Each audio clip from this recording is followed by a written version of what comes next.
Lideramos el camino de la opinión pública y buscamos que la cultura del debate alcance consensos y soluciones a los problemas de nuestro país.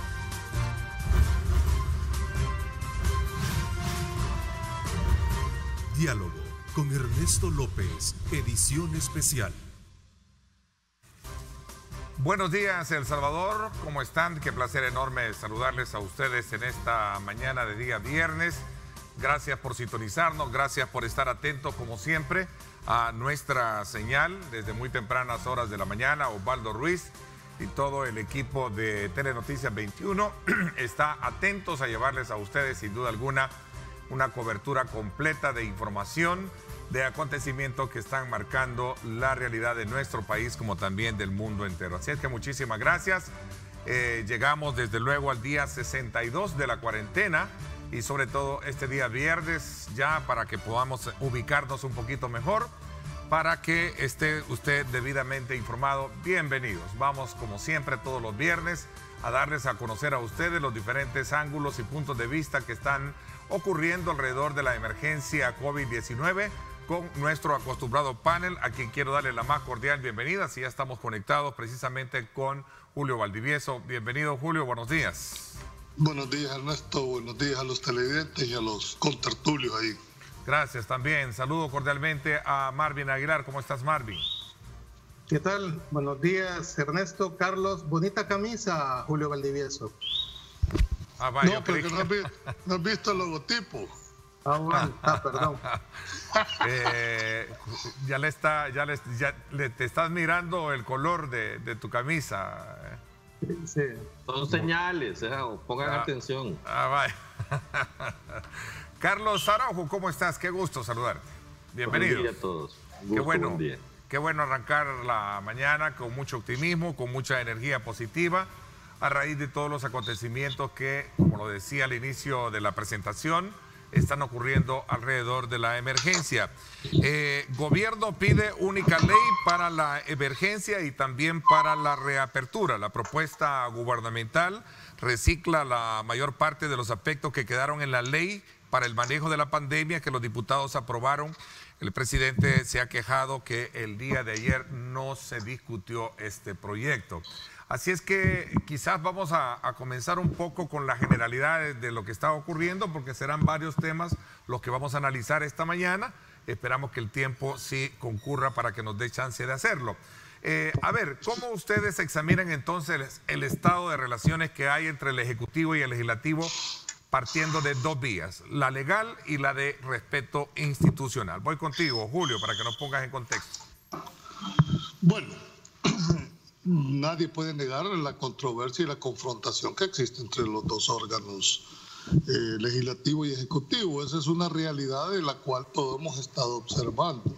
Lo que hay que ver, y primero analicemos, dijéramos, la parte eminentemente formal, para después entrar a lo que podía ser la parte puramente política del caso. Claro. Formalmente hablando, ¿verdad? Cada uno de los órganos tiene sus propias competencias indelegables y dentro de ese ejercicio hay controles interórganos.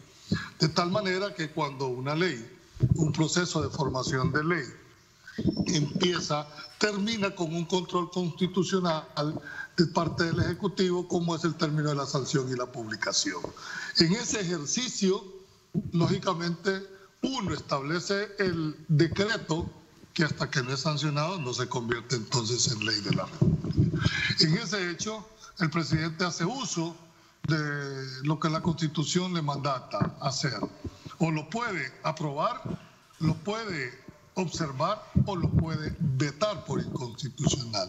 Entonces hace uso de ese derecho constitucional que tiene y lo veta por inconstitucional y lo va a regresar ahora a la Asamblea Legislativa, le van a superar el veto y después de que supere el veto tiene 3 días más y va a volver a ir a terminar a la Sala de lo Constitucional. Esa es la parte formal. Y me dirán ustedes, ¿están haciendo uso de lo que la Constitución les reconoce? Sí, formalmente hablando, sí, ¿verdad? Ahora veamos el tema político, ¿verdad? ¿Es eso lo más adecuado para lo que el país está requiriendo? En mi criterio creo que no. Debió haberse habido un entendimiento, sobre todo que la resolución de la sala los mandataba a ambos órganos de Estado a sentarse para promover una legislación que integrara las dos posiciones. En ese sentido, creo que este nivel de confrontación ha hecho, dijéramos, el estirar hasta donde sea posible. Ojalá no se reviente, ¿verdad?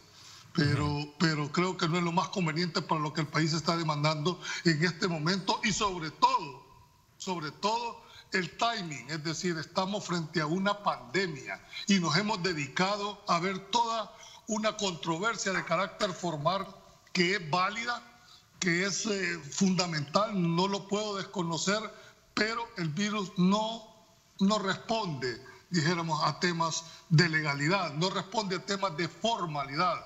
Entonces creo que esto va a caer sobre los hombros las consecuencias de lo que hagamos o lo que dejemos de hacer. Ok, veamos, Carlos y también Marvin.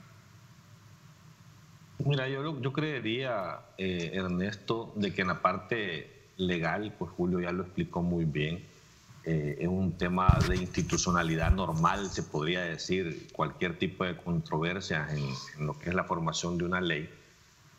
Pero eso en el contexto, tal como Julio lo reitera, en el que estamos, eso es lo que llama la atención y se sale de lo normal. Yo sí comparto definitivamente que este es un tema de que por el mismo bien del país, ambas instancias deberían de hacer un esfuerzo. Creo que los dos han dado muestras, tanto el día de ayer como antier, de tratar y hacerse llamados al diálogo, porque lo hemos escuchado ayer en la plenaria de la Asamblea y el día de antier también al presidente y a los emisarios que él mandó a la Asamblea Legislativa. Y creo que aquí lo que falta es como hacer un poco más efectivo esos llamados a dialogar, a consensuar, no tanto por un mandato judicial en determinado momento, sino que por el bien del país. O sea, creo que esto no es de ganadores ni vencidos, sino que es de tener un poco más de racionalidad en ambos sentidos y en ambas partes. O sea, creo que los proyectos de ley que están sobre la mesa se pueden acercar de alguna manera. Creo que hay un mecanismo activado ya en este momento que está en proceso de formación de ley. También creo que Casa Presidencial debe de entender que ese proceso activado de la formación de la ley con el decreto de la Asamblea Legislativa no le permite tampoco aprobar un nuevo decreto sobre el mismo objeto. O sea, porque tienen que terminar ese proceso de formación de ley.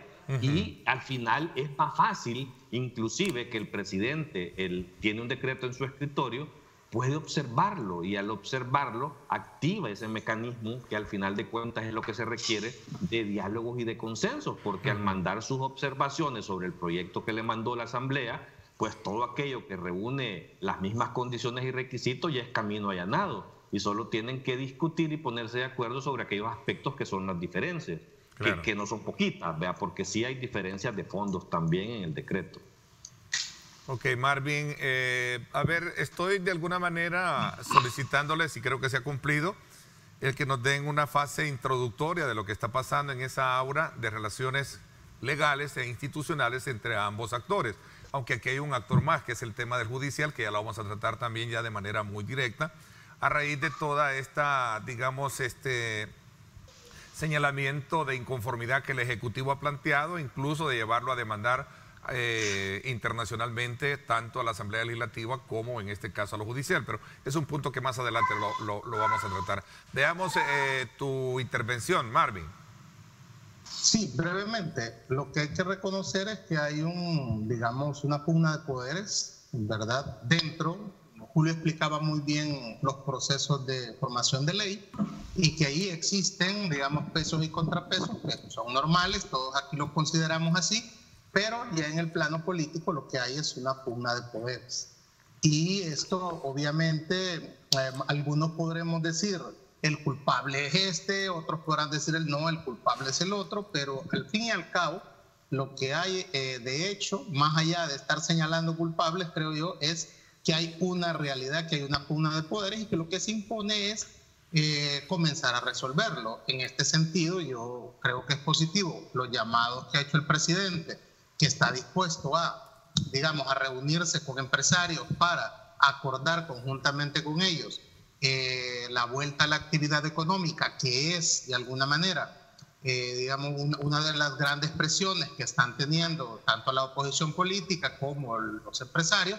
Ya se ha hablado, se ha aterrizado en una fecha que puede ser el 6 de junio y es de consenso entre el gobierno y los empresarios. Hay una propuesta de ley por parte del Ejecutivo que coincide en un 80% con digamos, la ley que aprobó la Asamblea Legislativa y que el presidente ha anunciado que va a vetar. El presidente de la Asamblea Legislativa dejó abierta la comisión política para comenzar a conocer detalle la propuesta del gobierno. Entonces quiere decir de que hay una luz al final del túnel, ¿verdad? En este conflicto entre órganos para poder llegar a aprobar una ley, entender que estamos acercando, digamos, a la parte ya se puede volver a la actividad económica, teniendo en cuenta, y esto, o sea, a veces quizás a Ernesto no le gusta, la posibilidad de que el gobierno retiene para sí el control de las cuarentenas en el caso dado que hubiera un rebrote, en el caso dado que hubieran incluso lugares específicamente pudiera haber un rebrote y que el gobierno tenga la facultad de esta misma ley para poder volver a meternos a todos en las casas y volver a restringir, porque esa es una posibilidad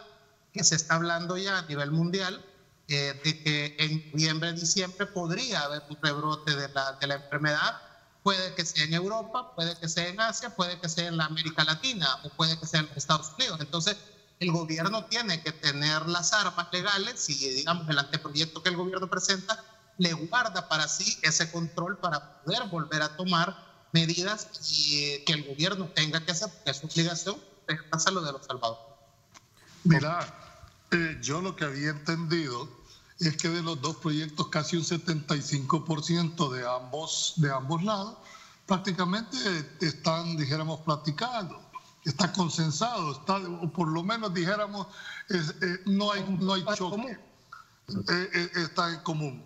Y a mí quizás el método, el hecho de que el presidente se siente y mande ese mensaje es un puente, pero hay que cruzarlo. A mí me llamó mucho la atención que se reconoció, dijéramos, el rol de los alcaldes. El hecho de que el presidente los haya llamado a Casa Presidencial a los alcaldes es porque está entendiendo claramente que quienes les aprieta el zapato, quienes conocen mejor sus municipios, son los alcaldes. Y por supuesto el hecho de tener alcaldes de la oposición o del principal partido de oposición permite que se abra la posibilidad de poder entrar en una verdadera negociación política, que es lo que le hace falta. La legalidad la podemos discutir en un plano.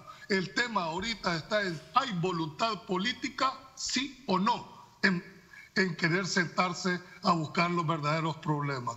De buenas intenciones está empedrado el camino al cielo, y los dos lo saben ustedes. Pero mientras no haya, dijéramos, pasos concretos, señales concretas, nos vamos a seguir quedando en este círculo. El tiempo sigue pasando y los métodos, en mi criterio, se siguen deteriorando. Yo creo que ya llegó el momento, en realidad, de develar si hay o no voluntad política de querer platicar.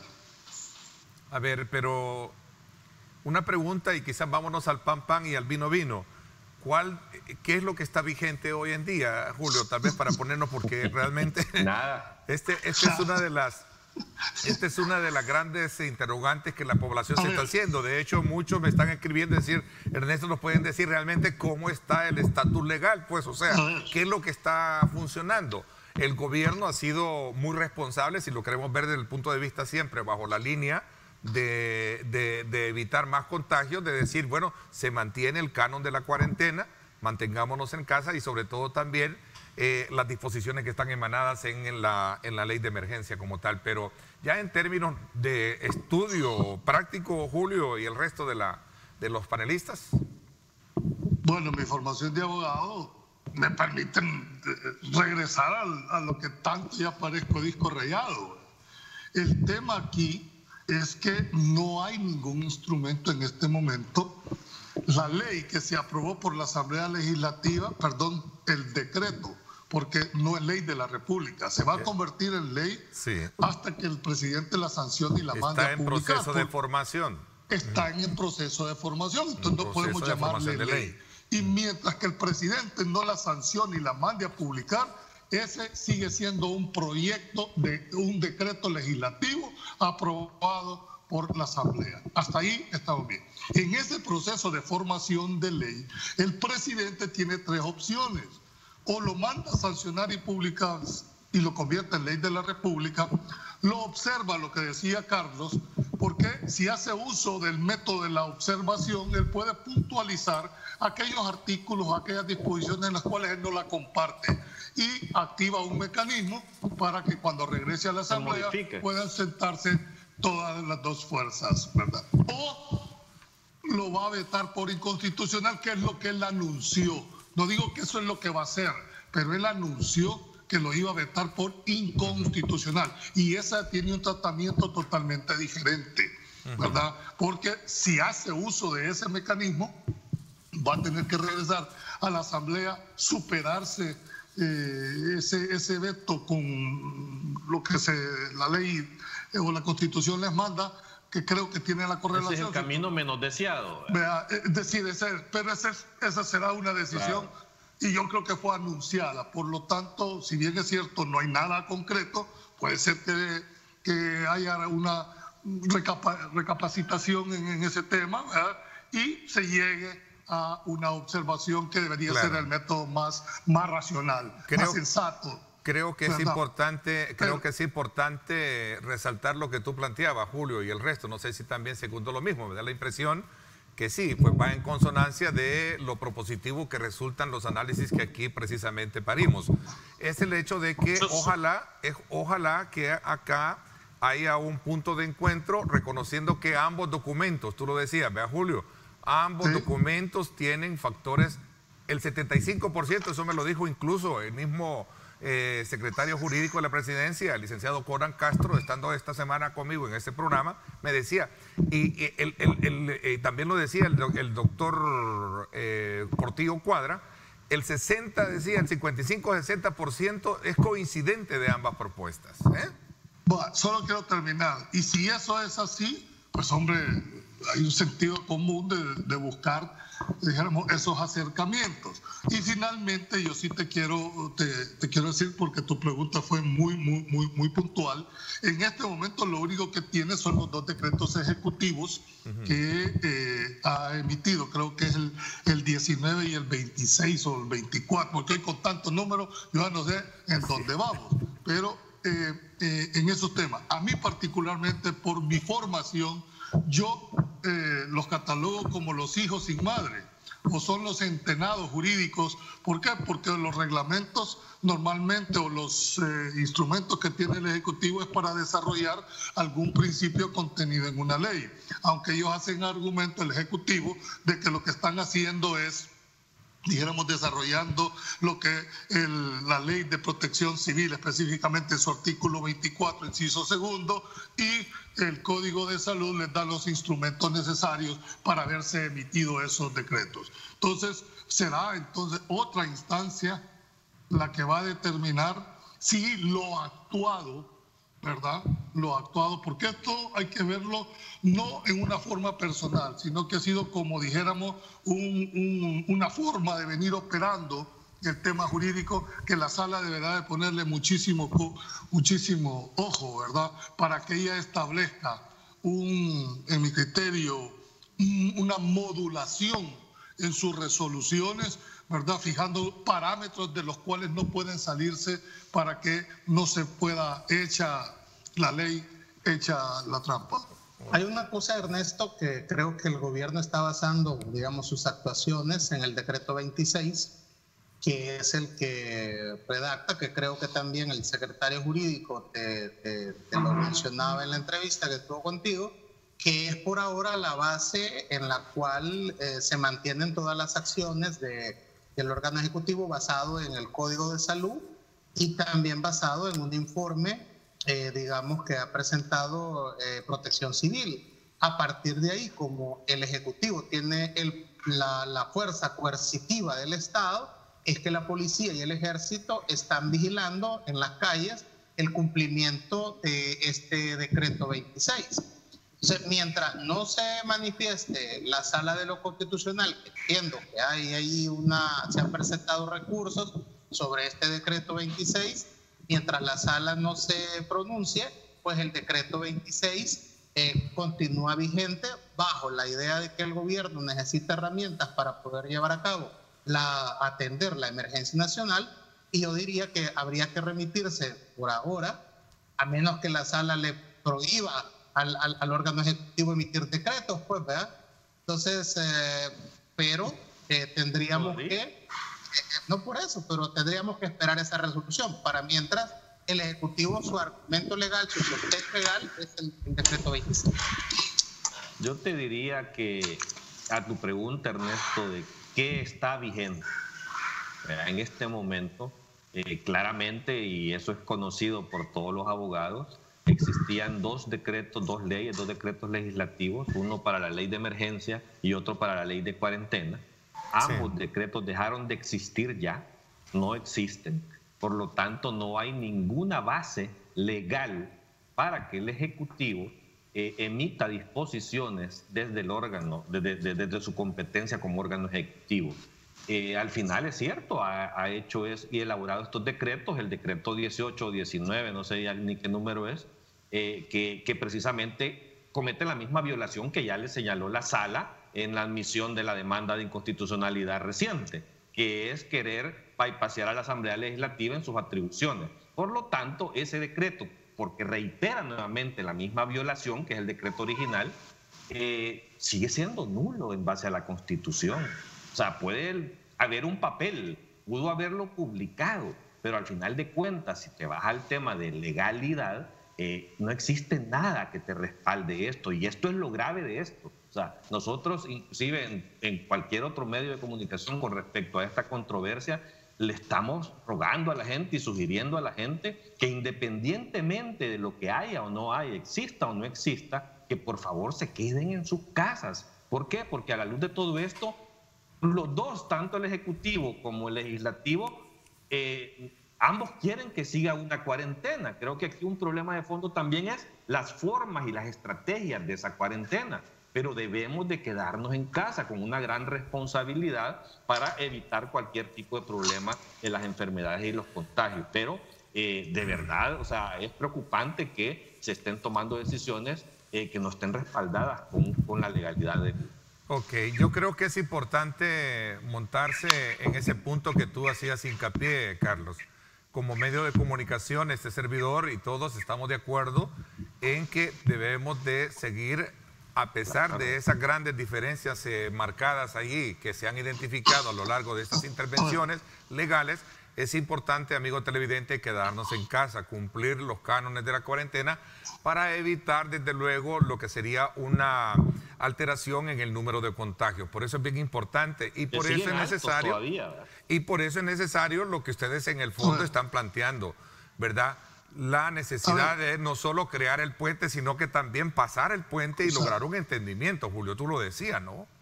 Sí, pero yo puedo entender que la base de todo esto, cada uno en los roles que nos ha tocado hemos llamado, dijéramos, a la cordura, a la población para que se quede en casa. Eso creo que debería de ser el objetivo. Pero yo sí quiero insistir en llamar poderosamente la atención al tema de la definición en este tema.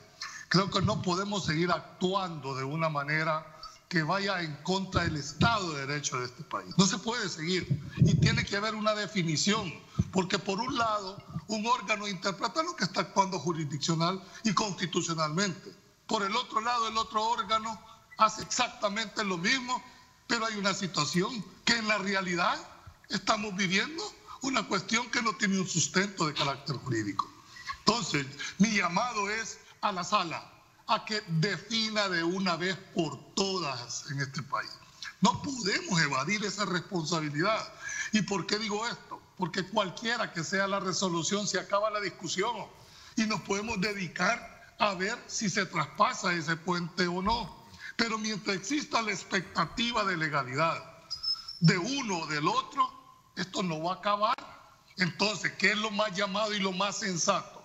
Si la sala dice, mire, tiene razón el órgano ejecutivo, se acabó la discusión. O viceversa.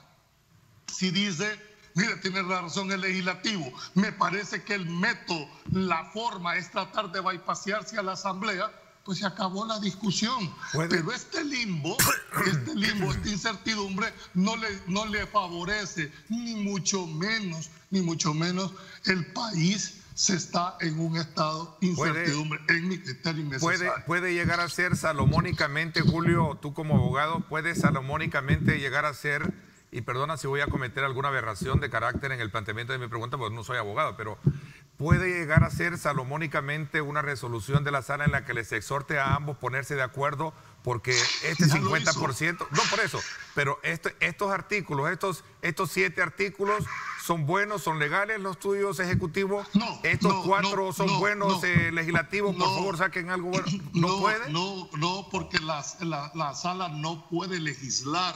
Okay. Puede modular su sentencia, puede fijarle parámetros a la Asamblea Legislativa. Okay. Lo que no puede, cuando estamos cuestionando que se está usurpando funciones de los órganos, y la sala no tiene función de legislar. Pero, ¿verdad? La sala puede fijarle un parámetro o puede modular su resolución. Yo te pongo un ejemplo reciente que hemos vivido en temas electorales.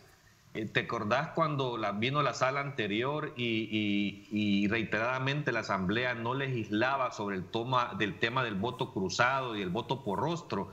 Y al final de cuentas, la sala terminó modulando y fijándole parámetros al Tribunal Supremo Electoral, ya no a la Asamblea, porque la Asamblea nunca legisló. Y le dijo directamente al tribunal, mire, estos son los parámetros, aplíquelos. Entonces, ¿y sigan sin legislar ese tema? No, ¿cómo no? Si está legislado, al final se obligó a que se hiciera. Pero lo que quiero, con este ejemplo, que creo que es más entendible por todo el mundo, es que la sala sí puede, de alguna manera, fijar estos parámetros ante un vacío. Entonces creo que en este momento la sala está siendo prudente por la gravedad de la situación en la que estamos. Porque así, fácilmente, la sala, por decirte, cuando admitió el recurso anterior sobre la ilegalidad de que el presidente va a pasear a la Asamblea, el reciente que admitió y emitió una medida cautelar poniendo en nulidad ese efecto de ese decreto, en ese momento seguía vigente la ley de cuarentena.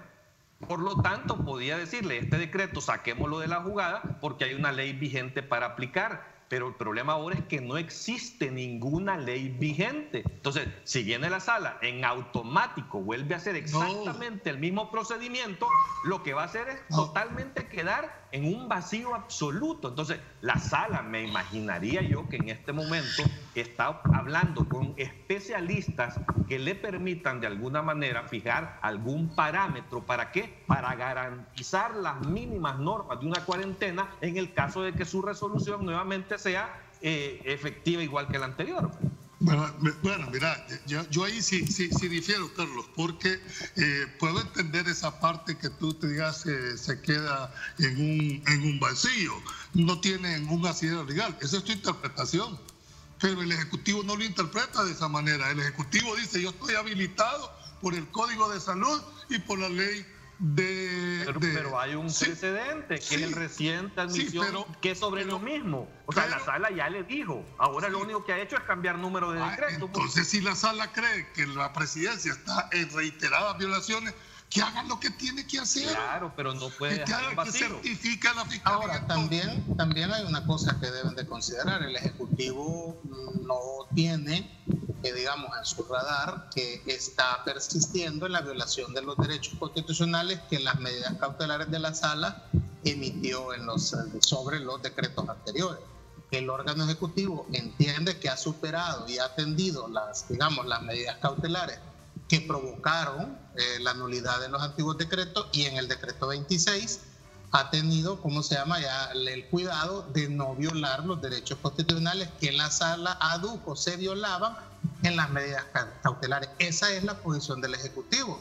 Ahora, ustedes pueden estar totalmente en desacuerdo en esa posición del Ejecutivo y tienen su derecho, pero el Ejecutivo también no puede volver la vista hacia otro lado y no tener instrumentos legales para continuar con este proceso de administración de la crisis sanitaria que tiene el país. O sea que el Ejecutivo dice que se ha superado eso. Por eso, Marvin, pero es que el problema aquí es que el órgano ejecutivo no puede inobservar una resolución de la sala para seguir definiendo él sus parámetros como cree conveniente, más con el hecho de que ya hay una resolución sumamente clara que le dicta qué puede hacer y qué no puede hacer, porque está bien que fuera primera vez, ¿verdad?, que se tomara una decisión de esta, Carlos, y ese vacío permitiera interpretar otra cosa. Te digo, Carlos, el Ejecutivo tiene derecho a emitir decretos, es correcto. Estamos de acuerdo en eso los tres. Entonces, y tiene el la Ejecutivo está obligación haciendo de cumplir la sentencia de la sala.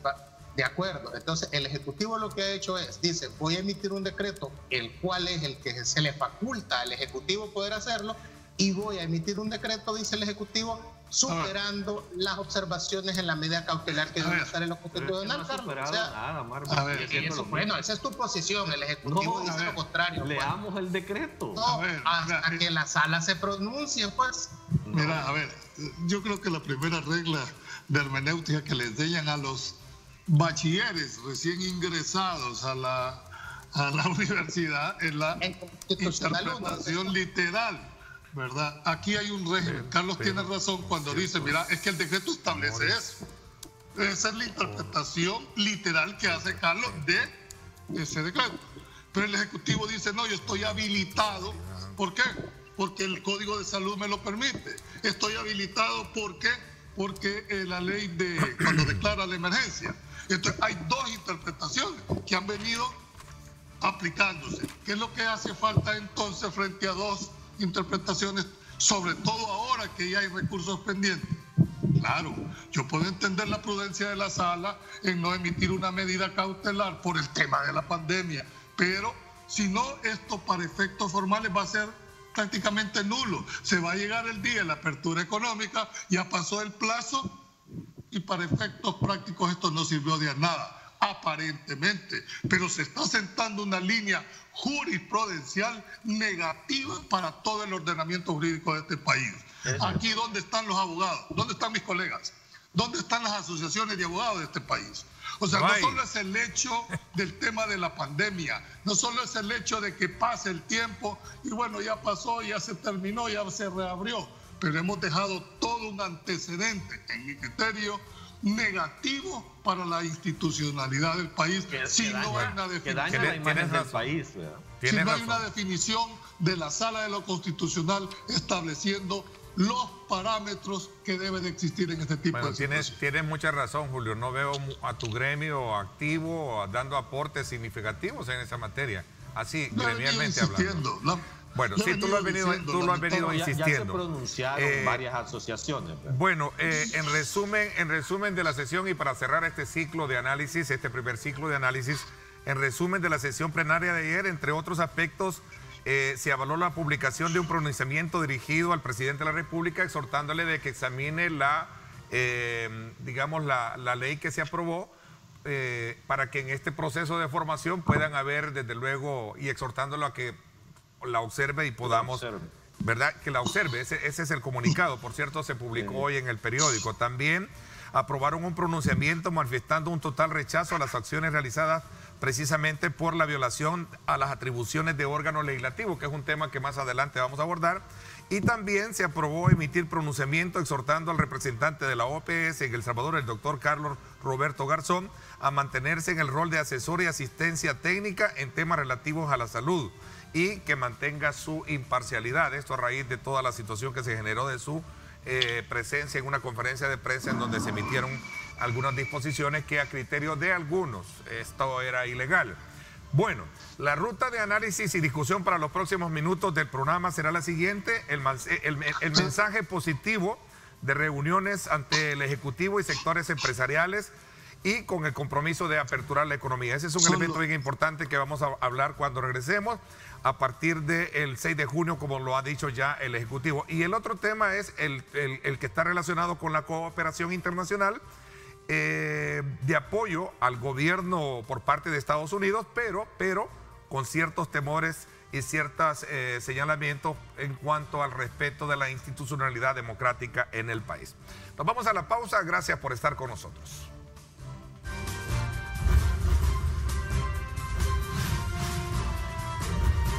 Diálogo con Ernesto López, edición especial.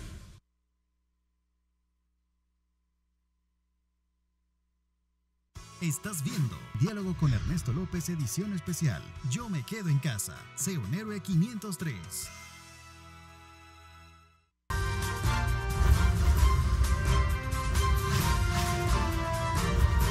Diálogo con Ernesto López, edición especial. Gracias nuevamente por estar con nosotros. Solo para cerrar un poco el ciclo del análisis jurídico, Julio, me manda un televidente una postura. El proyecto de ley aprobado por la Asamblea Legislativa no es ley de emergencia y al no ser ley de emergencia le impide al Ejecutivo el uso de fondos y mover partidas dentro del presupuesto. La otra invade funciones.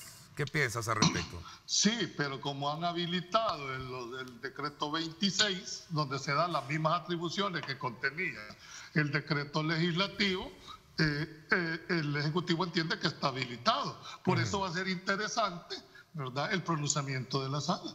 Así de sencillo. O sea, todos aquellos funcionarios están actuando con base a ese decreto, deben de entenderlo, ¿verdad?, que eso puede ser declarado inconstitucional por la sala. Pero eso es un tema sumamente delicado, porque imagínate que al final de cuentas se termine confirmando por la sala la ilegalidad de esos decretos. Cualquier uso que hagan funcionarios en el uso de los recursos, por decirte, el ministro de Hacienda, que si vemos hace poco se dio una media controversia con relación al ministro de Hacienda, que no aparece por ningún lado desde hace un par de días, es precisamente eso. O sea, que imagínate, él empieza a mover dinero basado en los decretos anteriores que tenía, pero no existe ningún decreto realmente vigente. Hay una responsabilidad hacia ese funcionario. A ver, pero ¿y cómo va? Por eso, Carlos, sí veo la necesidad y la agilidad, la prontitud con que definan el regla del juego. Tanto lo mejor es que no toquen nada. Sí, y pero entonces, no puede paralizar un país, entonces, no se puede quedar el país. Tiene que pedir permiso, es lo único. Voy a asumir el papel del ausente, y entonces la pregunta es, ¿y con qué dinero comprará la medicina o va a adquirir ventiladores el gobierno, por ejemplo? Yo te contesto, es que la ley, inclusive lo que el presidente y la discordia de estas leyes que están sobre la mesa en este momento, precisamente es una sola, y es la discrecionalidad en el uso de los recursos. Esa es la gran controversia detrás de todo esto. De acuerdo. Con la ley de emergencia. Entonces, ¿qué es lo que pasa? Que si ahora ya no tienen esa discrecionalidad, lo único que tienen que hacer es cumplir la ley. Quieren mover partidas de una institución para otra institución para comprar algo, tiene que ir a la asamblea y pedir permiso. Punto. El dinero lo va a tener a la disponibilidad. Quiere comprar equipos, simple y sencillamente tiene dos caminos. O hace vía la CAP las cosas, o lo declara de la emergencia que la CAP se lo permite, ¿vea? O va a la asamblea y pide algo puntual para poder hacer esa compra. Así como están, y voy a ocupar un término bien popular, ¿vea? Y perdón por el término, pero así como están de reventadas las relaciones, yo no sé qué tan fácil le van a aprobar los recursos. No le van a dos cosas. Ninguna cosa de eso. Y digo reventadas por ambos lados, pues, porque lamentablemente así es. Dos cosas, Ernesto. Sí, primero, tenemos que entender que no poder enfrentar situaciones anormales con mecanismos normales, hombre. Por Dios, entiéndanlo de una vez. El uso del dinero, Julio, ¿cuál es la situación anormal? No me refiero al uso del dinero. Estoy hablando en el frente general. Vos te estás refiriendo al uso del dinero. Ahora, el hecho de que lo estén usando de una manera discrecional no les va a implicar que no van a rendir cuentas, Carlos. Discúlpame, el decreto no les habilita no rendir cuentas. En su momento lo van a tener que hacer. Y el presidente lo ha aclarado. El presidente ha aclarado por los mecanismos que sean. Entonces, yo sí puedo. La auditoría, parte de corte de cuentas, por ejemplo, y la misma. Permíteme. Yo sí lo que creo es que el Estado debe de contar con instrumentos legales que le permitan una agilidad en la toma de decisiones. No me estoy refiriendo a ilegalidades, a que a este sí, al otro no. Ese no es el supuesto que deberíamos de estar planteando. El Ejecutivo debe de tener el instrumento que le permita esa agilidad para enfrentar la pandemia, sin vulnerar, por supuesto, los trámites. Los controles. ¿O ustedes creen que el hecho de hacer una contratación directa implica que no va a haber un cuadro de comparación con otros? Y si no, ¿cómo pueden decir que esa contratación es la mejor si no tienen un parámetro? Hoy está obviado ese cuadro. Se obvia el mecanismo de la ANACAP, que es la licitación. Lo que no pueden obviar es tener un cuadro comparativo. Estaban habilitados para solo ordenar directo lo que sigue. Así está el decreto, te lo mando, Julio. Bueno, así estaba, y eso es precisamente la discordia. El presidente no rinde los informes a la asamblea que debe de rendir y quiere que le sigan habilitando mecanismos de uso de recursos discrecionales sin rendir cuentas. En honor al papel del ausente, esa misma pregunta en honor al papel del ausente, y que creo que va en concordancia con lo que plantea Julio, se la hice al secretario jurídico y me dijo, existen los mecanismos siempre de supervisión, para eso está la Corte de Cuentas, para hacer el comparativo de compras, tomando como referencia lo que se está haciendo. Te traslado lo que dicen. Sí, por eso, pero ellos están justificando, pero están obligados por ley. Es que no es si les gusta o no les gusta. La ley los obliga a rendir cuentas a la Asamblea Legislativa. Y eso está en los decretos y no puede ser obviado. Ellos están negando a dar esos informes. Entonces, cuando no hay transparencia, cuando hay opacidad, es que se le quitan esos mecanismos de discrecionalidad, y esa es toda la discordia. La discordia en este momento está alrededor del uso de fondos estatales. Pero fíjate que Carlos tiene razón en ese punto. Y yo no he visto que la Asamblea Legislativa haya interpelado a ningún funcionario por darle ese papel de informe. Hombre, es decir, la Asamblea tiene que también entender, y entonces ¿de qué sirve que esté en una ley que les den un informe o que les den los informes correspondientes y no les cumplen? Entonces no lo hubieran puesto, pues. Entonces, ¿por qué lo pusieron en la ley? ¿Qué pasa cuando no se da eso a un funcionario? Le quita la discrecionalidad, y es lo que ha hecho la Asamblea. No, pero estamos hablando del informe, no estamos hablando de la discrecionalidad. No, si ellos han incumplido el informe, ¿y por qué no los interpelan, pues? ¿Y por qué no los llaman a la Asamblea que den las declaraciones como de, con las consecuencias que implica una interpelación? Entonces, hay una cosa que yo quisiera manifestar. El Ejecutivo lo ha dicho claramente. Ellos saben que están en la lupa, ¿verdad? Y el presidente lo decía con estas palabras. Él no quiere que dentro de 10 años, ¿verdad?, que es el proceso máximo, una vez que ellos dejen los cargos, les estalle un escándalo en la cara. El presidente tiene claro eso, lo decía esta semana mismo. Y por eso digamos, los funcionarios están clarísimos, están totalmente claros de que van a rendir cuentas por el paso, por supuesto, de funcionarios. Ahora bien, pero no es correcto decir que no se han entregado informes a la Asamblea Legislativa, porque sí lo han hecho. Otra cosa es que la Asamblea quiera los detalles en específico y no esté de acuerdo con los informes que se han dado. Pero en el caso de los ministerios involucrados, le han pasado informes, en lo que se ha gastado. Ahora, que la Asamblea quiera el detalle, eso ya es una exigencia. Tiene su derecho de hacerlo. Ese ya es un detalle que la Asamblea tiene que el decreto así lo establece. Sí. Y por eso que en nuestra nueva ley se quitaba esa facultad. Claro, en esta nueva ley que se promulgó. Ahora, yo lo que quiero, al margen de esta discusión, creo que no quisiera estar en los zapatos de esos funcionarios.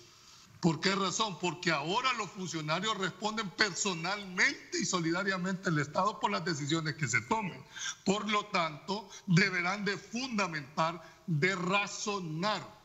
El problema no es ahorita, el problema es posterior a la gestión o posterior a la toma de decisiones. Entonces, creo que el acompañamiento jurídico que debe de tener en este momento va a ser muy, pero muy importante. En relación, Julio, solo una observación. Tú hablabas de mandarlos a llamar, de crear una comisión o incluso de interpelarlos. No es el momento, Julio, comprenderá, en medio de una pandemia, estar interpelando. No, yo estoy diciendo, es que estamos hablando. ¿Sabes que está pendiente una interpelación? ¿Sabes que está pendiente una interpelación? ¿Verdad? Y que se va a llevar a cabo después de la pandemia. Por eso es que el mecanismo adecuado, ¿cuál es? Quitarle esa discrecionalidad. Entonces está obligado a hacer las cosas con la formalidad debida.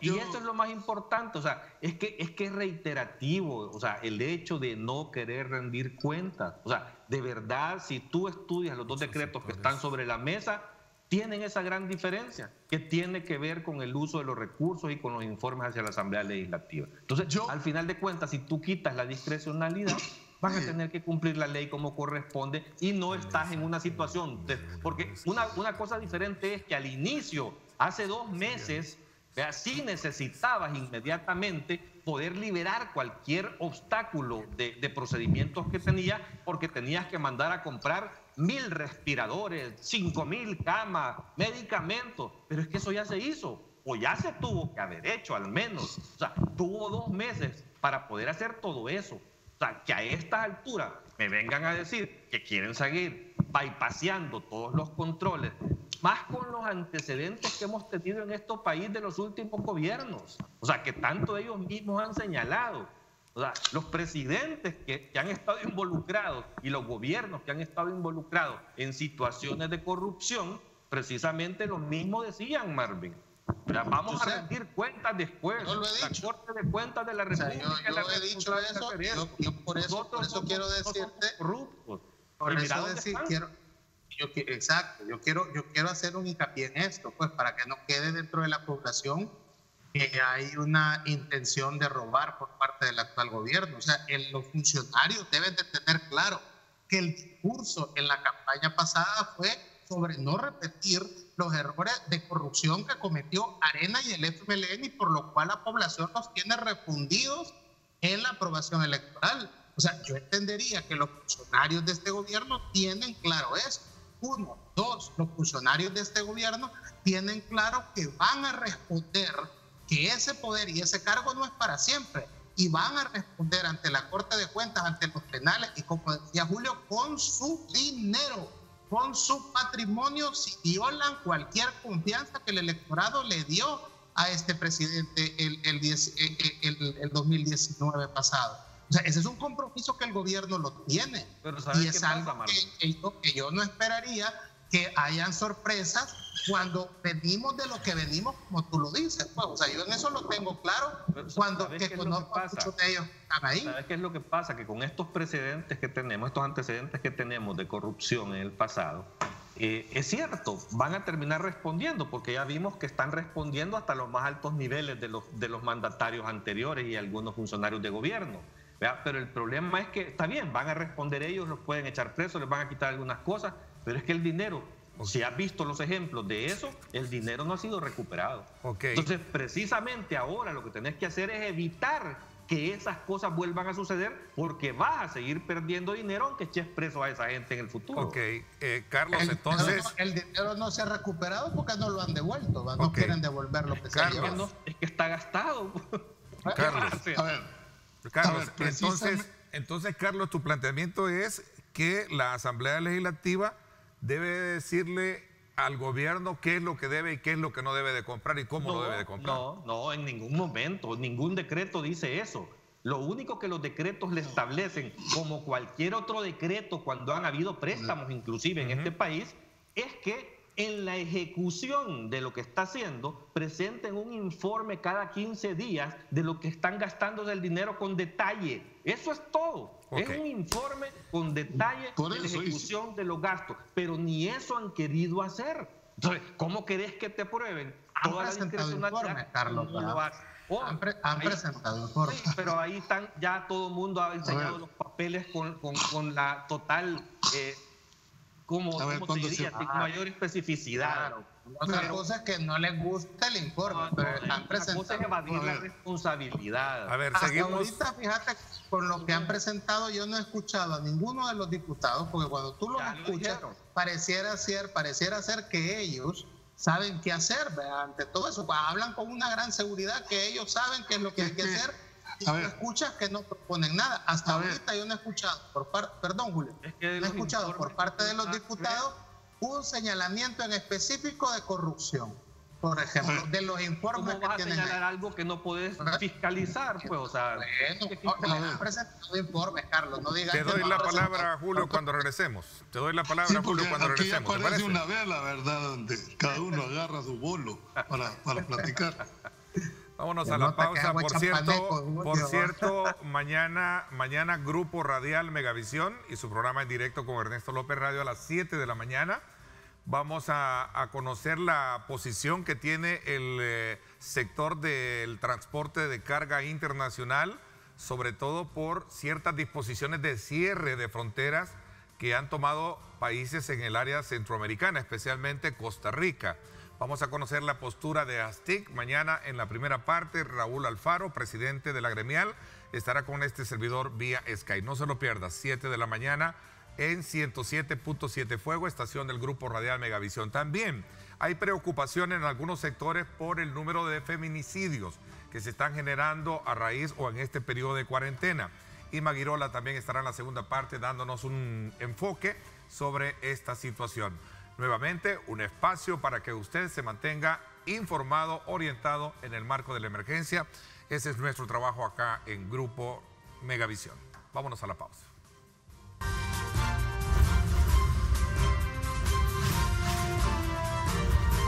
Diálogo con Ernesto López, edición especial. Estás viendo Diálogo con Ernesto López, edición especial. Yo me quedo en casa. Sé un héroe 503.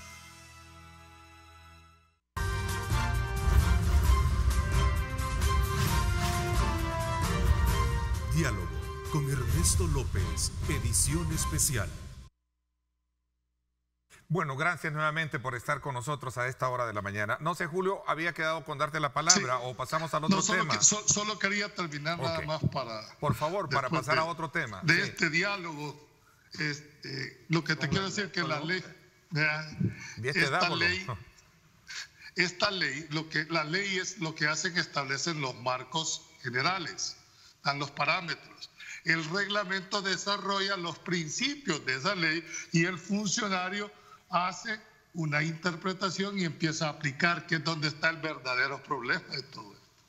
Si esto no es invento, si la transparencia no es voluntaria, es decir, no es potestativa, la transparencia es obligatoria. Es más, se les olvida que los funcionarios no tienen más facultades de lo que les da la ley. Por lo tanto, sus actuaciones tienen que estar fundamentadas no en la discrecionalidad, sino en la, dijéramos, legalidad. Y después veremos las consecuencias. Ahorita no, después veremos las consecuencias. Pasando ya a lo último en cuanto a tu pregunta, yo quiero terminar esta última parte en que, si bien es cierto, hay que respetar los mecanismos formales cuando hablan ese pronunciamiento que fue aprobado el día de ayer en la Asamblea por todos los partidos políticos, por lo menos por la gran mayoría. No sé si Gana, pero creo que Gana también votó en ese pronunciamiento. Sí. Ese es un mensaje político, pero esto debe de ir acompañado, dijéramos, con una llamada por teléfono. Muchas veces las revoluciones off the record surten dijéramos, son más efectivas que una parte eminentemente formal. Este tema no es formal, este tema es político y como tanto el abordaje y su solución tienen que ser políticos. En la medida en que se sigan habiendo pronunciamientos, en la medida en que se sigan uno y otro, se va a ir tensando cada vez más esa polarización. Creo que ahí es donde tiene que estar la habilidad de los que están conduciendo en este momento los acercamientos, para que en lugar de estar polarizando y tensando más la pista, mejor llamen por teléfono, reúnanse. Y la séptima planta, hay bastantes espacios para eso, o en el lugar que se define en una cancha neutral. Pero creo que la parte formal hay que quitarla. Ahora soy yo el que no me gusta el tema formal, ¿verdad? Yo creo que debe haber más un tema político para lograr superar este impasse. De lo contrario, no le vamos a hallar salida.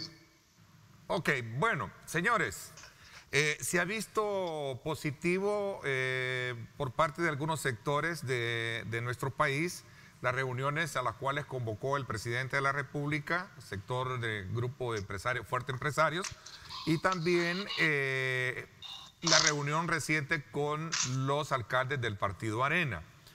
Ese es un punto bien importante que trajo consigo, como nos decían los representantes del sector Coexport. Qué bueno, porque de eso salió ya un compromiso del Ejecutivo para que a partir del 6 de junio se pueda ya comenzar a hablar de una apertura gradual de la economía. Tienen la palabra, ¿no? Sí, yo lo que entiendo es que hubo una reunión con un grupo de empresarios que le llevaron al presidente una propuesta basada en un análisis de volver a la actividad económica que lo había hecho el INCAE y la ESEM. Estuvieron ahí representantes de estos dos organismos y el presidente tenía ya una contrapropuesta de volver a, digamos, a la actividad comercial en una forma escalonada, que en el anteproyecto de ley que ha presentado el gobierno al Ejecutivo de 4 fases, y que con estos empresarios, que incluso ahí estaba un presidente de una gremial, la de textileros, entiendo. Entonces, en esta reunión han aceptado y acordado una especie de vuelta a la actividad normal. Esto lo recoge la ley que envía el Ejecutivo a la Asamblea Legislativa, y creo que es positivo entre lograr el equilibrio, que eso es lo que yo entendería que va en la ley, de la vuelta gradual a la actividad económica, teniendo en cuenta que puede haber un rebrote de la enfermedad y que el Ejecutivo tiene que tener armas en esa misma ley o herramientas para volver a tomar el control en el caso de una pandemia y evitar que esto se salga de control para el sistema sanitario salvadoreño. Y en lo que respecta a los alcaldes, me parece positivo en el sentido de que la mayoría eran del Partido Arena. Los alcaldes deben de entender que ellos se deben a sus municipios. Las elecciones generalmente del alcalde son como las más populares, o sea, la gente más que por una bandera vota por el candidato, y en este sentido los alcaldes deben de saber que deben de tener una respuesta ante la pandemia. Para el caso de habilitación de los mercados, ¿verdad? Escuchábamos al alcalde de Ilopango que en la reunión decía que muchos de los casos de coronavirus o su municipio se han visto afectados en esto. Igual la cuestión de las inundaciones que provocaron las recientes lluvias. Entonces necesitan la presencia del Estado, tanto el ministerio que maneja Michel Sol como el de Obras Públicas. Entonces, para que puedan hacer presencia para mitigar un poco las actividades. Entonces, yo creería que esta es una señal que envía el presidente para quienes dicen que él no se sienta con sectores y que lo que busca es la confrontación y que hay una polarización. Yo sigo pensando que no hay polarización en el país, que hay obviamente hay un choque entre órganos. Es que la polarización se diera, fíjense bien, si el 80% estuviera en contra del presidente. Pero aquí la mayoría de la población, según la encuesta, otra cosa que ustedes sigan insistiendo que las encuestas no sirven, está apoyando al presidente. Entonces, no hay a nivel del pueblo no hay una polarización. Hay obviamente un órgano. Entonces, yo miro positivo estos acercamientos porque van haciendo que la élite política se vaya teniendo que poner de acuerdo por el bien del país. Yo lo veo positivo. Ok, Carlos. Mira, este tipo de reuniones definitivamente son positivas, o sea, creo que es algo que el presidente debió haber hecho desde hace más de 2 meses. Y lo que más me preocupa, que no veo ese tipo de reuniones con los sectores que más importan en este momento, que son los especialistas en salud. El Colegio Médico tiene casi 3 meses de estarse ofreciendo para poder ayudar a asesorar al gobierno. Ha tenido que crear un observatorio para hacer públicas sus recomendaciones, porque tampoco siguen siendo tomados en cuenta. O sea, está bien que se reúna con algún grupo de empresarios, porque no son los empresarios organizados bajo las gremiales constituidas, pero igual son grandes empresarios de este país y tienen el derecho de reunirse con el presidente también a discutir estos temas. Pero creo que hay prioridades, creo que ese tipo de reuniones deberían de ser a diario, ese tipo de consultas deberían de ser con todos, pero sobre todo debería de dar resultados. Yo quisiera preguntarlo a los alcaldes que se reunieron con el presidente dentro de una semana más o menos, a ver la otra semana, cuál fue el fruto de esas reuniones.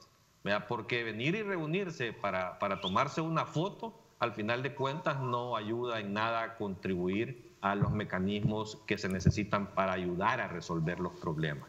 Los alcaldes precisamente creo que eran el mecanismo adecuado para la distribución de todos estos paquetes de alimentos. O sea, creo que hubiera sido más acelerada esta distribución. Si tú transitas, los que pueden transitar en este momento por las carreteras, es preocupante ver la cantidad de banderas blancas que hay en las calles. A pesar de que desde el día domingo inició el programa de reparto exclusivamente por parte del Ejecutivo. O sea, vemos a los ministros inclusive en pick-ups caminando en el área rural para entregar un paquete de comida, pero tenían a la mano 262 alcaldías con toda su estructura, con el conocimiento territorial de a dónde están las necesidades, que esto hubiera sido distribuido de una forma más eficiente. Espero que para eso haya reunido a los alcaldes de Arenas para coordinar con ellos ese tipo de apoyo. Okay. Me corresponde... Perdón, Julio, me corresponde... no, tú no has dado tu punto de vista con relación a eso. Es que aquí yo creo que estamos 3-1, ¿verdad? Pero bueno, vamos a empezar. Yo primero decirte, Marvin, que si no hay polarización, yo creo que no es tan... ¿Dónde vivimos? Es que la polarización, es que, mire, antropológicamente la polarización es la sociedad. Estoy hablando de la polarización política que hay entre los dos órganos de Estado, ¿verdad? Pero bueno, superando eso. Y lo otro, Carlos, yo sí creo de que el presidente, muy bien por las reuniones, ojalá esto se replique más allá, pero en política la percepción es realidad. No solo fue una foto, o sea, el presidente le jugó a sacarle el mayor provecho a esa reunión. Nosotros no sabemos en qué términos se llevó. Lo que no entiendo es cómo es que llegan los alcaldes, ¿verdad?, a una reunión si no estaban los 262 municipios repitiendo, que Común es el que representa ese tipo de representatividad. Y lo que sí yo rescato de esa reunión, porque para mí fue más política, fue más un mensaje político del presidente, ¿verdad? Lo que sí rescato es que la figura del alcalde, no me voy a referir ahora de las fracciones o de los Milagros Navas, que no es la presidenta de Comures, perdón. Sí, pero no sé si llegó como Comures, no sé si llegó como alcalde. Milagros Navas estaba en la reunión. Eran solo alcaldes de Arena. Pero en este caso Milagros Navas es la presidenta. Discúlpeme, señor. Ella no representa, no puede hablar. Ella no puede representar si no tiene un mandato específico que le esté dando. Por lo menos. Pero es la presidenta de Comunes, ella o no. No sé, pero formalmente hablando, yo no vi más alcaldes que los del Partido Arena. No lo sé, ¿verdad? Pero bueno, ¿qué es lo que quiero rescatar? ¿Qué es lo que quiero rescatar de la figura de esa reunión? El alcalde.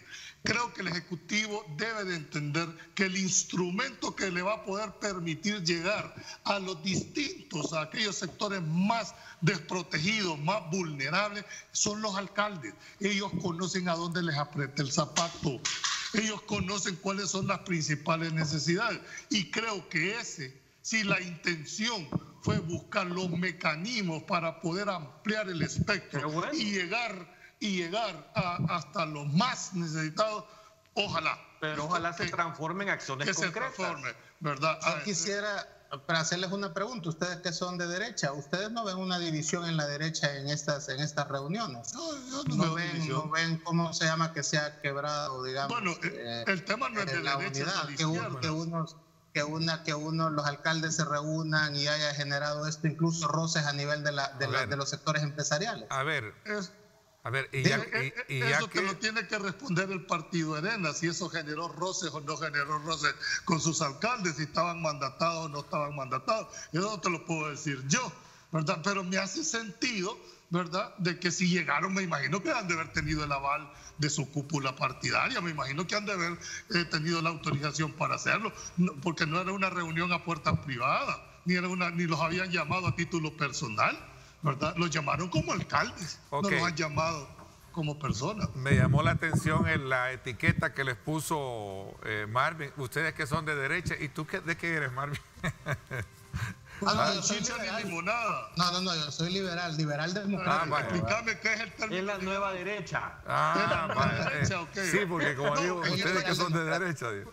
A ver, mira, vean. si defender principios, Exacto. si defender principios se cataloga de derecha, pues somos de derecha. Ese era un momento para distender un poco ahí lo templado que estaba el debate. A ver, vean, me corresponde a mí como periodista también plantearles esta pregunta. ¿Podrá ser esta una estrategia del Ejecutivo buscando legitimar sus acciones frente al campo político empresarial, basado en el respaldo para mostrar que hay respaldo a sus iniciativas por parte del sector gran empresarial y de alcaldes del Partido Arena y no del partido? Pero es lo que yo te estoy diciendo. Voy a una pausa y regresamos con el análisis de esto para puntualizar esa parte. Gracias por estar con nosotros.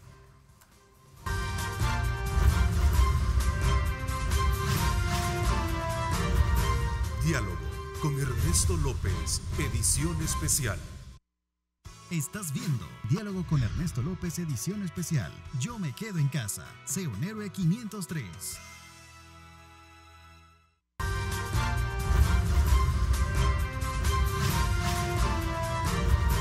Diálogo con Ernesto López, edición especial. Ok, replanteo mi pregunta, es decir, Julio, y para el panel, ¿podrá ser esta una estrategia del Ejecutivo buscando legitimar sus acciones frente al campo político para mostrar que hay respaldo de sus iniciativas por parte del sector gran empresarial y en este caso no de la ANEP, a la cual ha desconocido su liderazgo, o de los alcaldes de Arena y no del Partido Arena que le ha mostrado su rechazo a sus iniciativas? Una pregunta muy importante. Muy estructurada. Pero hay una...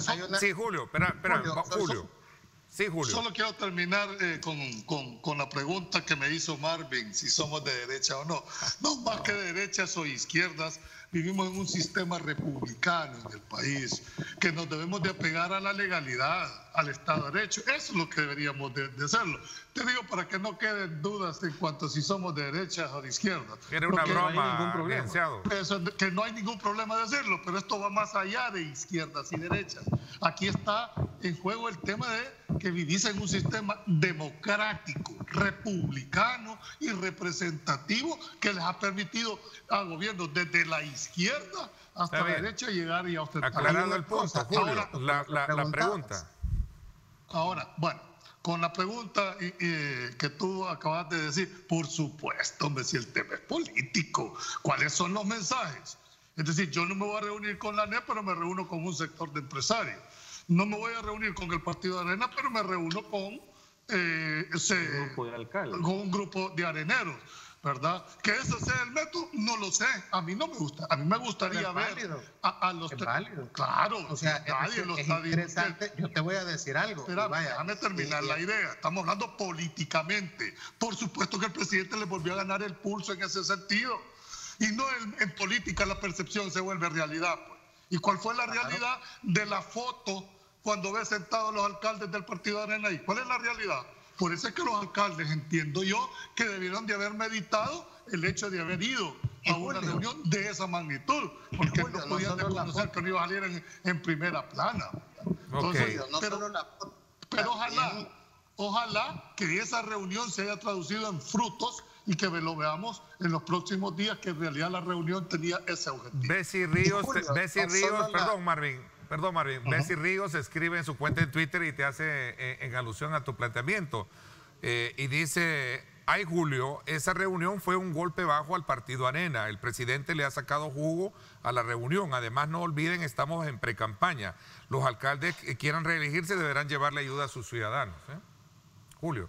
Bueno, lo decía yo es lógico, por alusión. En el momento, claro. Ahora, Ernesto, hay una cosa que, siguiendo con el tema, a mí me llama poderosamente la atención, es el tuit de Milagro Navas, una alcaldesa histórica dentro de Arena, que muchas veces ella ha querido tener posiciones de mayor reconocimiento político electoral y Arena no la ha dejado, donde lanza un tuit, ¿verdad?, donde se pone al servicio del presidente y establece el trabajo de digamos, de hacerlo conjuntamente en un municipio que me llama a mí mucho la atención, como lo es Antiguo Cuscatlán, ¿no? Que es un municipio, pues un bastión y un tradicionalmente arenero, donde hoy vemos cómo Milagro Navas puede poner en entredicho, digamos, esa lealtad, esa fidelidad a ideas ultraderechistas, perdón por el término ahí, si les molesta. No, ultraderechistas, y llama la atención eso. Yo por eso hacía hincapié, y lo decía en la pausa aquí a los contertulios, que incluso hasta un audio que circuló sobre un empresario importante de este país, uno de los, según Forbes, uno de los más ricos de El Salvador y Centroamérica, molesto porque se había, digamos, se le estaba acusando de traidor, ¿verdad?, por haberse reunido con el presidente de la República. Y Ernesto, llama la atención también el llamado que hacen 3 expresidentes de la ANEP, que tú lo puedes ver en el diario de hoy, donde llaman a mantener cohesionado esto. Entonces, decir que el presidente no se ha apuntado, digamos, una victoria política en estas 2 reuniones sería no ser lógico con el, digamos, con la narrativa política que tiene el país. Por supuesto que ha sido, digamos, un éxito político para el presidente. Y ha dejado, perdón Carlos, y ha dejado, que esto a muchos no les gusta, pero lo vamos a decir, ha dejado de alguna manera marcados los bandos en la derecha para la carrera presidencial del 2024.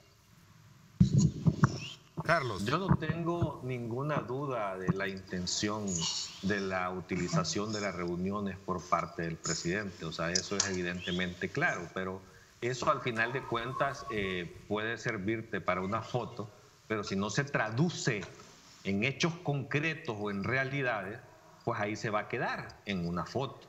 ¿Verdad? Y tal es así de que esa reunión, en teoría, hace un acuerdo para una apertura económica, por decirte, con el grupo empresarial, y el día de ayer hubo una plenaria, y en esa plenaria no sucedió absolutamente nada de lo que en esa reunión hablaron. O sea, por lo tanto, los partidos políticos en la Asamblea Legislativa no se han movido un ápice, independientemente de la reunión con los grandes empresarios que se tuvo. O sea, yo no veo que hay 2 leyes con un 80% de coincidencia. Sí, no importa, porque al final de cuentas las cosas de la reactivación económica del proyecto del presidente es un copy-paste de la ley que ya aprobó la Asamblea Legislativa.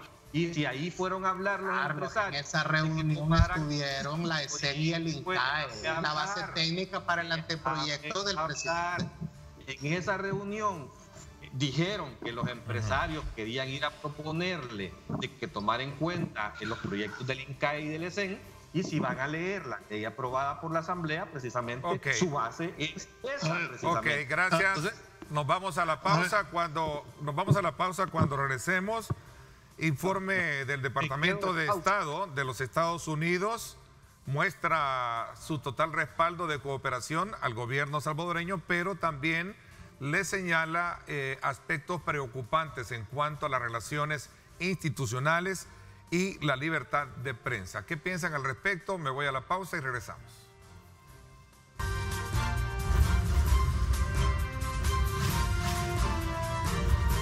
Diálogo con Ernesto López, edición especial. El futuro es imaginar, es pensar en grande. Prepárate hoy, estudia en la UFG y amplía tus oportunidades. UFG, tecnología, innovación y calidad.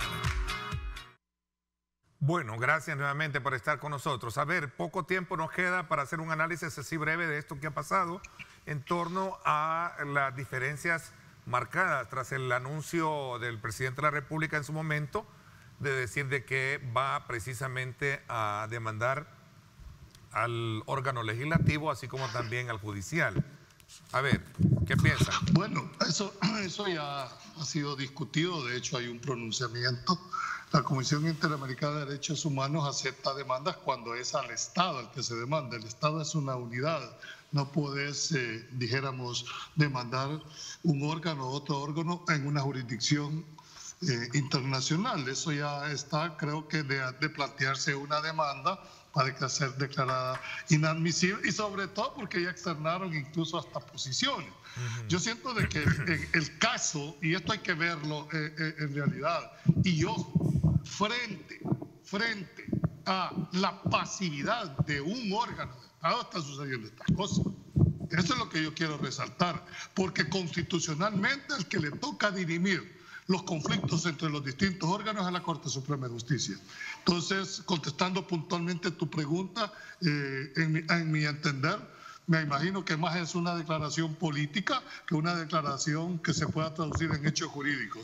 Creo que adolecería, en mi criterio, de una demanda, formalmente hablando, la pretensión no tendría mayores argumentos. Pero el tema, vuelvo a insistir, el tema no es legal el resaltar.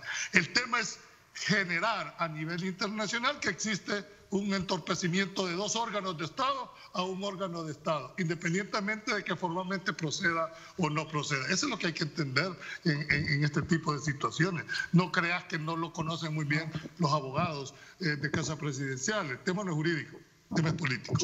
Yo quisiera hacer quizás dos vertientes, ¿no? El presidente dijo que iban a demandar a la Asamblea y al órgano oficial. Julio aquí me puede ayudar, ¿verdad? En el sentido de que el derecho procesal nos dice, corrígeme Julio, fue lo que yo estudié en la universidad, que uno le puede pedir al juez lo que quiera. Allá el juez si me lo concede o no. Ese es un principio de derecho procesal. El presidente puede pedir a la Corte Interamericana de Derechos Humanos lo que dijo que iba a pedir. Y allá será la Corte la que puede determinar si procede o no.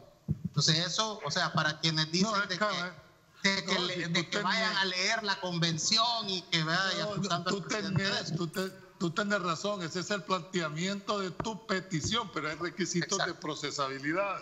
Entonces me refiero, tú tienes razón. Pues pídanle, van a ver si se los da, es que el tema no ahora es jurídico. Bien, no, pero vaya, pero ya lo aclaró, incluso tú sabes, Julio, aclaró el presidente de la Corte, aclaró esa situación el día de ayer en una conferencia que él estuvo.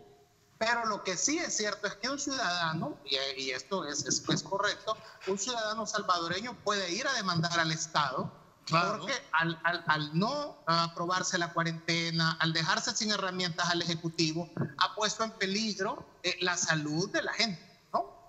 Entonces eso puede ir. Y no le va a resultar que van a condenar al Ejecutivo. Es que condenan al Estado, Carlos. Por eso. Condenan al Estado. Pero es puntual. No, Carlos. Condenan al Estado. La violación. Carlos, condenan al Estado y el Estado son los tres órganos del Estado. Y cómo sucede, Carlos, cómo sucedió con las hermanitas el caso de los niños robados en Chalatenango, que tuvo que ir el gobierno se establece a dónde está la violación. En este caso de las hermanitas dijeron quién las había asesinado y después condenaron al Estado a resarcir un daño. Es el robo de niños que hubo durante la guerra, ¿va? Se responsabiliza efectivamente a la institución que fue el ejército, ¿no? En este caso, no le vaya a salir el tiro por la culata. En este caso, quien ha dejado sin armas al Ejecutivo es obviamente la Asamblea Legislativa. Pero lo que quiero decir es que se puede. Lo que quiero decir es que se puede, ¿no? Y sería interesante dirimir esta situación. Acordémonos que hemos pasado por un proceso de los acuerdos de paz, todos ustedes lo saben, donde se hicieron cosas que nunca se habían hecho, ¿verdad? Es decir, hubo una comisión de la verdad que investigó crímenes, que se les dio una potestad, que después dijeron que no la tenía. Hubo una comisión ad hoc que incluso dio un listado de militares que tenían que salir del ejército por haber violado los derechos humanos, y también se acató esa comisión. Y aquí me pueden decir que esa comisión ad hoc no tenía nada que ver, y se dijo en su momento. Entonces, yo creo que no debemos de descartar que hemos pasado por otros procesos en la historia del país que ameritan a que se pueda llevar a cabo cualquier es de pensar fuera de la caja, pues, verdad, creo yo. Les va marcando el paso. Les va marcando. Y al final de cuentas es un tema que no es ni siquiera ya relevante, pues, o sea, no tiene ni mayor sentido querer abordar este tema con una gran profundidad. O sea, yo creo que hay otros temas, inclusive a nivel internacional, que que despiertan una gran preocupación, como este informe del Departamento de Estado de los Estados Unidos al Congreso de los Estados Unidos, en donde muestra una gran preocupación por lo que está sucediendo en este país con las cosas que está haciendo el órgano ejecutivo. Ese es Por un eso, lobby Carlos, que ha hecho no, espérame, un grupo de espérame. empresarios Por eso, salvadoreños Carlos, en el no lo Departamento veas. de Estado para lograr esa condena. Perdón, Julio, perdón. Los mismos que estuvieron con él. No, quizás bueno, los que están ya. enojados. Son los que acusaron, Carlos, a los que se reunieron con el presidente de Julio, Honduras. no lo veas Ese así. grupo de Ok, empresarios. Julio, Mira, te doy, no lo veas Informe tan así. regular del Departamento de Estado. te doy No lo 10 vean. segundos, Julio. No lo vean tan así. El tema de decir de que la demanda, ¿tú crees que el presidente no tiene eso de y sabe de que ese tema jurídicamente puede Es una ser declaración política. es una declaración política que va a Claro, por tener eso te digo efecto que ni no- siquiera en no El tiene Salvador. mayor relevancia. Está afuera, ese es para Ok. afuera.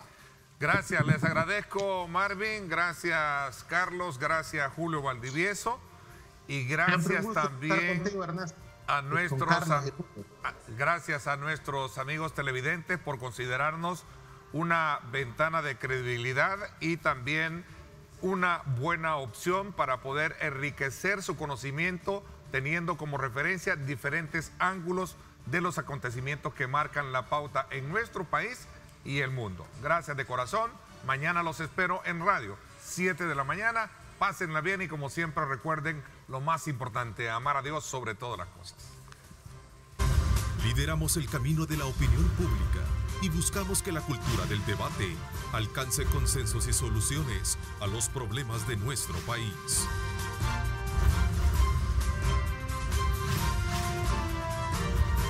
Diálogo con Ernesto López, edición especial.